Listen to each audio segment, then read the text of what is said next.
এই কমিউনিস্টরা তো permanent emergency, এটা পার্মানেন্ট ইমার্জেন্সি।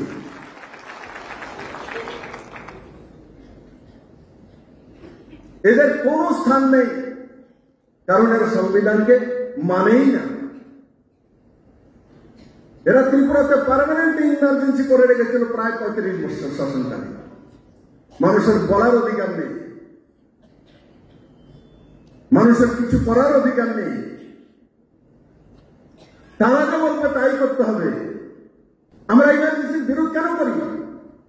দেশে খরা হয়নি, দেশে বৃষ্টি হয়নি, দেশের মধ্যে যুদ্ধ হয়নি, ইমার্জেন্সি তখন লাগে। ইন্দিরা গান্ধী ব্যক্তিগত কারণে ইমার্জেন্সি লাগিয়েছিল, আর কমিউনিস্ট এরা পার্টি ক্যাডারের জন্য পার্মানেন্ট ইমার্জেন্সি লাগু করে। যারা সংবিধান নিয়ে ঘুরে বেড়ায় এরাই দেশের মধ্যে রাত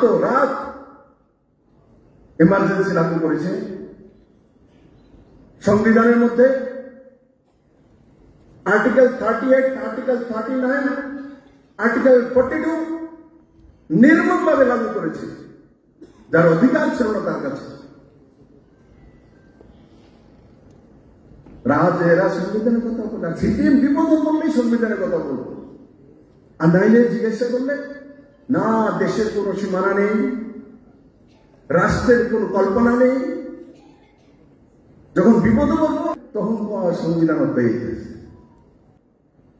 এই নির্লজ্জ কমিউনিস্টের দল, সংবিধান বিরোধী দল, এরা পলিট ব্যুরো থেকে প্রেস রিলিজ যে অমিত শাহ ভুল করছে, ভারত সরকার অন্যায়ভাবে মাওবাদীদের কেশব রাওকে মেরেছে, তার জন্য আমি বলি এরা পার্মানেন্ট ইমার্জেন্সি। মাওবাদী এদেরই আবিষ্কার। কিছুদিন আগে ভারতীয় জনতা পার্টি আমরা পুরো দেশ প্রতিবাদ করেছি। আমাদের দিদি ছত্তিশগড় থেকে আসে। ছত্তিশগড়ের মাওবাদীরা কেমন কি অসাংবিধানিক ভাবে মানুষকে হত্যা করে, সেনাবাহিনীকে হত্যা করে, দিদি সাক্ষী আছে। এদের সংবিধানের কথার বলার কোন অধিকার নেই। আর যেটা ইন্দিরা গান্ধী করেছে সবাই জানে ইতিহাস। 352 লাগিয়ে রাত দেশের মধ্যে ইমার্জেন্সি ঘোষণা করেছে।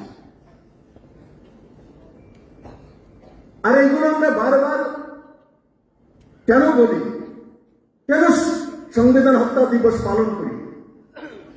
কারণ আজকের নিউ জেনারেশন সেই বিষয়ে জানে না। সে দেখে রাহুল গান্ধী সংবিধান নিয়ে চলে এসছে, সংবিধান বাঁচানোর জন্য এসছে, এটাই তো জানবে আজকের দিনে জেনারেশন। কটা পাতা আছে এও জানা আছে, তার মধ্যে কটা পৃষ্ঠা আছে রাহুল গান্ধী জানে না।